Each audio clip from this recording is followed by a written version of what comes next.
Okay, so we're going to talk about nervous system right now.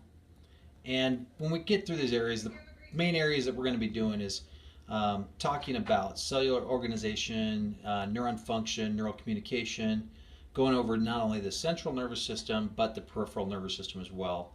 And we'll talk about all those kind of areas that we're looking into. So, nervous system and the endocrine system basically coordinate the whole organ system and basically are maintaining that homeostasis through nerve impulses and through different hormones and other aspects. So, what we want to do is we want to talk about the specifics of it, go over a basic functions, go over the cells. Um, when we talk about the functions performed by the cells, the main cells of the nervous system are called neurons. Everything else beside the neurons are basically collectively termed neuralgia. So I'm going to see if I can't get this down to where I'm not floating around so much on you.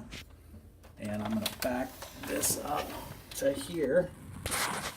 Let's see how that goes for position wise.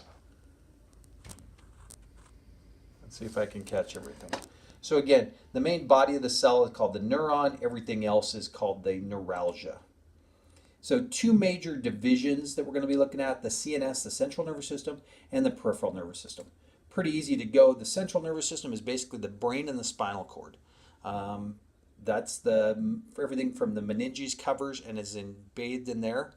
Once the nerves come out of the spinal cord and go out to the peripheral aspect, becomes part of the peripheral nervous system. Pretty straightforward. And that's what communicates with how the central nervous system communicates to the body.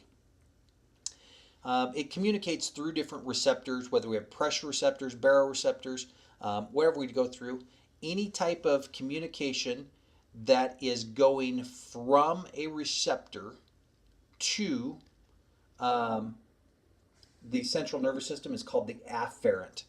Afferent means towards the CNS.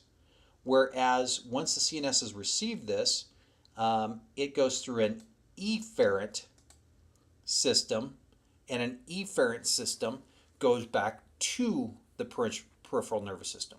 So, when we're going out to the peripheral nervous system, there's basically subdivided into two divisions, the somatic and the autonomic.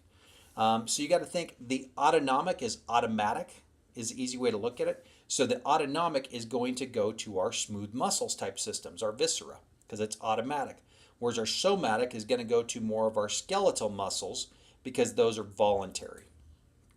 So somatic goes over skeletal muscles, contractions again, where autonomic is more visceral and it's automatic, so that's going to be more of our smooth muscles, cardiac muscles, glandular, everything that we don't have control over and we need to be automatically done for us.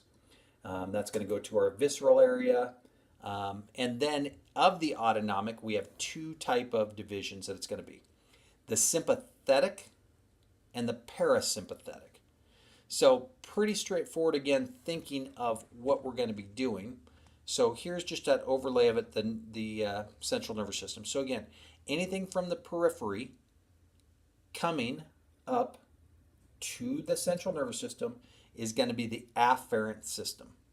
And again, this can come from the somatic sensory or the visceral sensory receptors. Somatic sensory, again, is our monitored from our position, and those things, our visceral ones, are going to be our organs. Coming out, our commands are going to go efferent from the central nervous system to the peripheral, and it's either going to be the somatic, going to the skeletal muscles, or the autonomic system, which is going to go out to the automatic areas of the viscera, smooth muscle, cardiac muscle. And when we think about sympathetic and parasympathetic, sympathetic is going to be positive. It's going to be what we want, so it's increasing heart rate, increasing respiratory rate, those type of things, where parasympathetic is going to be slowing things down. As far as our area and how we organize the neural tissue, I talked about the main thing is either they're neurons or they're neuralgia. Neuralgia is basically a junk term for everything else. Our neurons are going to be our basic units of the nervous system. This is all our main functions, where neuralgia is all the supporting framework, everything else that supports and keeps that neurons in function and able to go. So neurons basically have got a cell body, and then they've got branching out axons and dendrites. Our dendrites are basically what brings in our incoming signal, and our axon is what goes out and creates the nervous system and acts on what we ever want to have moved or talk about or whatever. Our neurons have multiple synaptic terminals, communication devices. They can be very simple to very complex. So here's basically a general nerve and a neuron, excuse me. When we look at this, we have our nerve body, our neuron, and then we have from this dendrites, which are these little portions here, where we get, bring that up, where we get information brought to the nerve cell. Then the impulse is recognized and sent out the axon, and then the axon goes and acts on different things, like basically skeletal muscle. So if this was acting on the skeletal muscle, this would be a peripheral nervous system, not a central nervous system neuron, and it would be a somatic, not an autonomic, because it's acting on the skeletal muscle and not acting on smooth muscle. So there's different varieties and shapes that are out there. They can be large, prominent, can be all just different type of ways that they look at. So I'm going to kind of bounce through a couple of these slides because I'm not too important about those things in it. What I want you to know about the dendrites, is what basically gets that electrical impulse and takes it to the cell body, whereas the axon is basically what takes that potential and puts it out to whatever it wants to act on. And the axons can basically be very simple out, they can branch out, they can change everything else.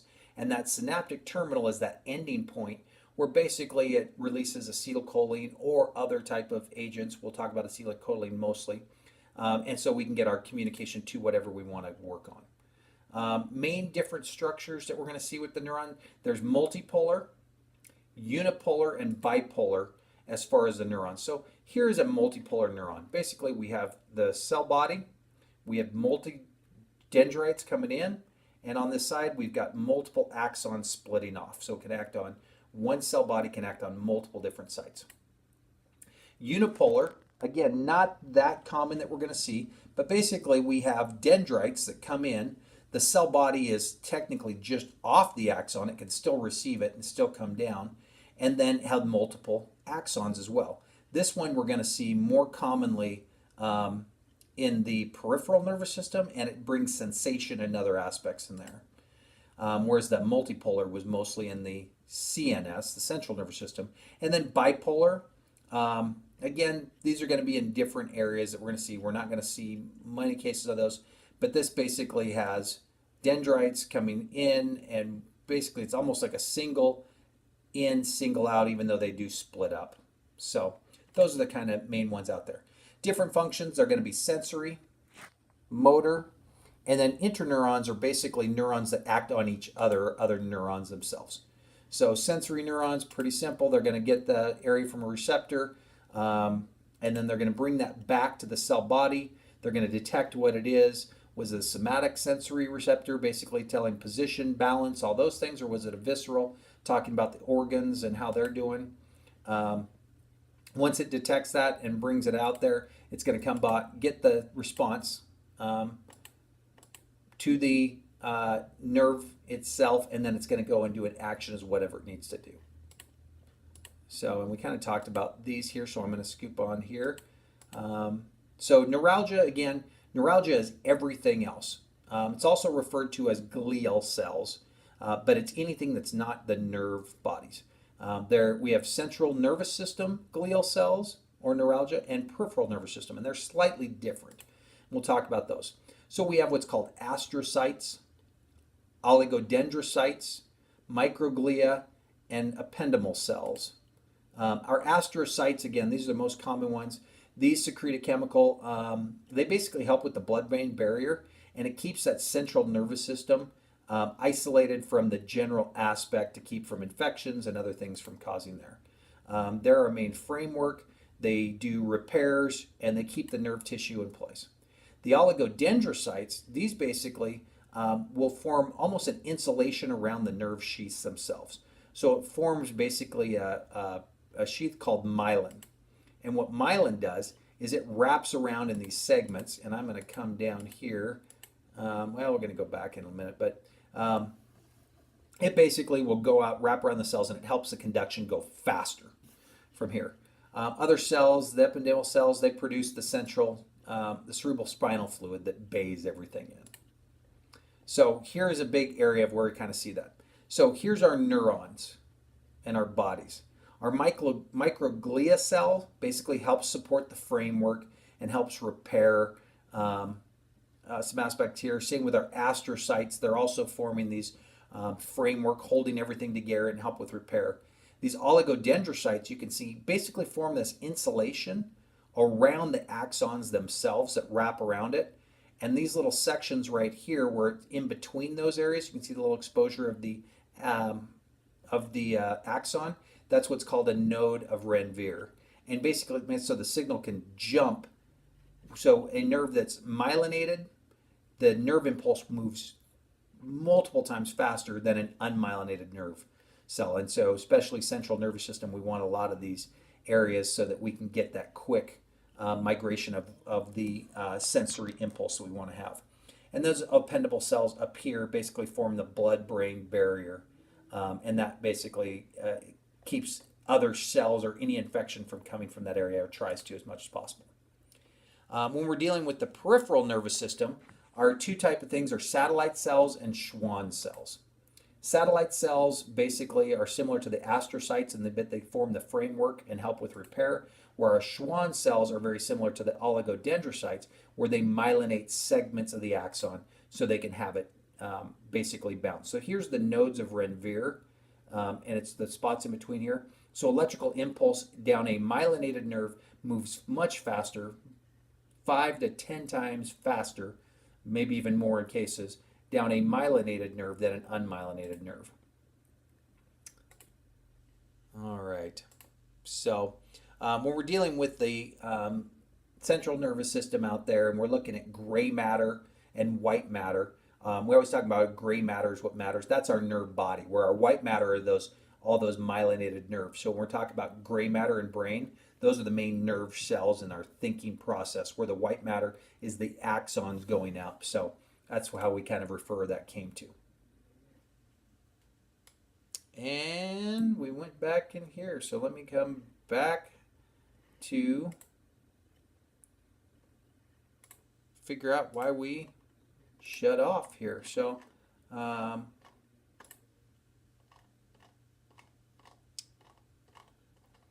I apologize in advance here that we lost what we're doing here. So, okay, so here we were, right here.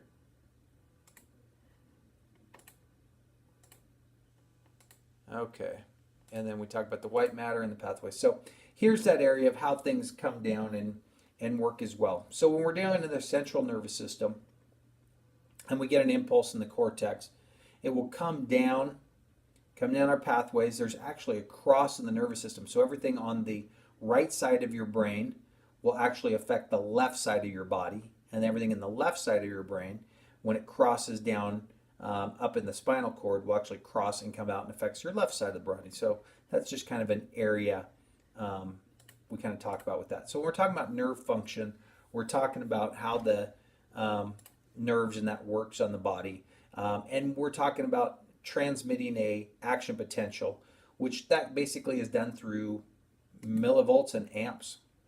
So what we have is we have a resting potential on the neuron. Basically, it's negative 70 millivolts. That's where your body, the nerves normally go. It's negatively charged inside.